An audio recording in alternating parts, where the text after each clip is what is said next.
Did you guys know that until very recently, Minnesota did not criminalize or have a law against individuals who grab other people's bottoms? I was wondering which term you were going to use. I'm like, which word am I going to use? But buttocks. There was buttocks. There was no law preventing people from grabbing other people's butts as long as that butt was clothed. So if it was a naked butt, it would be a little different. But for some reason, the law in Minnesota differentiated between a clothed butt and an unclothed butt.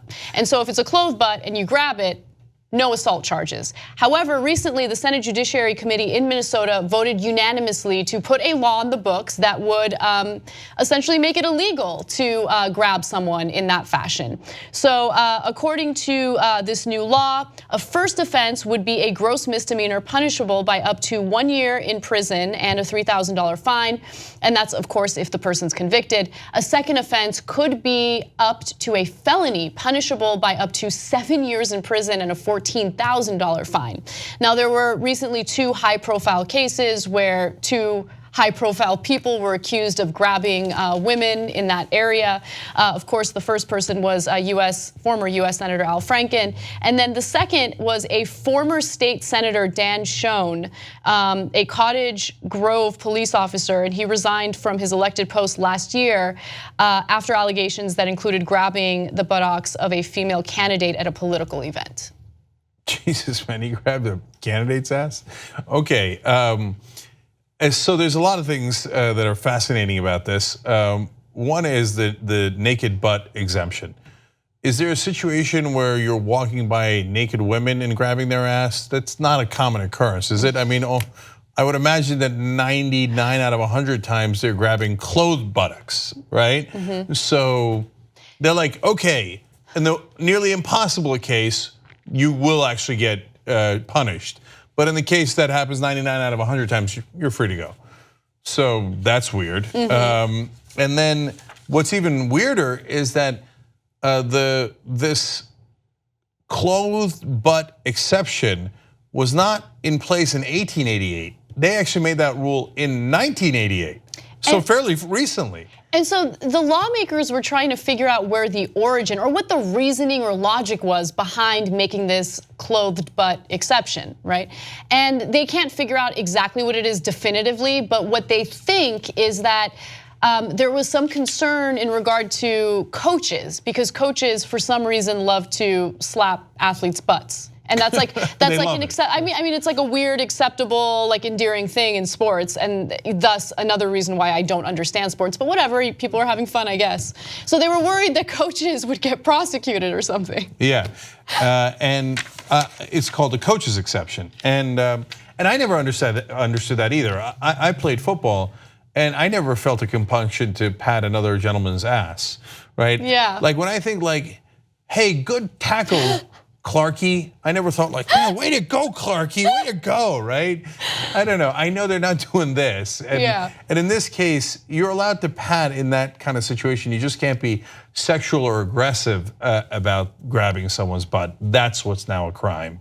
You just made me think of something. So years ago, and I believe we talked about this on the show, someone had written a column in ESPN. It wasn't even a column, it was just a piece in ESPN about just like the homoerotic behavior in male locker rooms. Mm-hmm. And my husband used to play sports professionally, so he would tell me about that stuff too. And my guess is, that's just the culture, and most athletes probably accept it and they're okay with it. But in this new era where people are, hypersensitive about sexual assault and unwanted touching, I wonder if there are athletes who are super uncomfortable with it and might come forward at some point. Yeah, I'm sure that might be the case. Yeah, I just never got it, and like I didn't feel the need to shower there either. And people love to walk around naked. I'm like, okay, but I got to shower at home. Okay. Anyways, now back to this. One serious point is, and it is a serious issue because it happens so often. I guess I was a little surprised at the severity of the sentence, I don't know if I should be, and maybe it's a perfectly good, but a year in jail is serious. Is very, very, very serious. And look, I would be really surprised if people really got a year in jail, but still, they could get up to a year in jail. Second offense is 7 years in jail. So Caroline Palmer, a public and legal affairs manager at the Minnesota Coalition Against Sexual Assault, had a line that really spoke to me. She said, "I bet if you ask, the vast majority of women have had this happen," which then made me think, that doesn't mean the vast majority of men have done it. It could be a smaller number of men doing it to a lot of women, but a lot of guys have done it. So you'd lock up a significant percentage of Minnesota and put them away for a long time if you actually start to enforce this law. But by the way, it's good to have it on the books. First of all, it's correct, that's sexual assault. Don't do that, right? Second of all, maybe gets them to think twice. I don't know that the jury should give 7 years, but right? Yeah, I mean, as with anything in America, I feel like the pendulum always, not always, but tends to swing to an extreme. And when it comes to, punitive action, we love to imprison people for a long time over, and I don't want to say that this is a minor thing, but it's minor if you consider an insanely long prison sentence. I don't want people to spend that kind of time behind bars. I don't want anyone to spend 7 years behind bars over grabbing someone's clothed ass. Yeah, and we don't make enough distinctions. So I can't stand the zero tolerance stuff. In this case, that's not relevant. But in this case, the no distinctions is, okay, clothed butt grabbing is in the same category as masturbating in front of young children. Yeah. Okay, now look, it's not to minimize being grabbed in the ass. Anna's talked about it on the show, how that has happened to her a couple times and she was traumatized by it, so it's no joke and it is sexual assault and etc. And it's good that we're having an awakening about how unacceptable it is. But why are those two disparate things in the same bill with the same severity?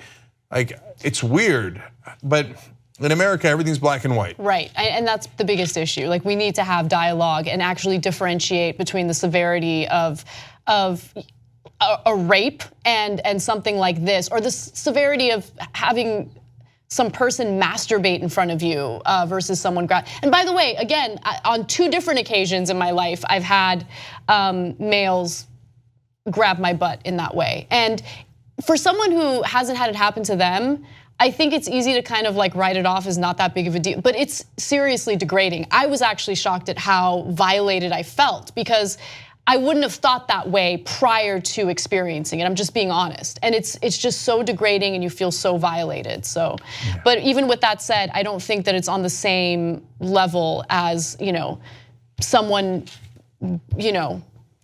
someone being raped or someone almost being raped, someone pushed to a bed, that kind of stuff. Yeah, and look, to be fair, it's not the same charge as rape here, but exposing yourself or masturbating in front of young children is like, that should be a different crime. Yeah. If you become a member of the Young Turks, you'll be saying, I'm like a smart person. So do it right now, tytnetwork.com/join, get the whole Young Turks show every day.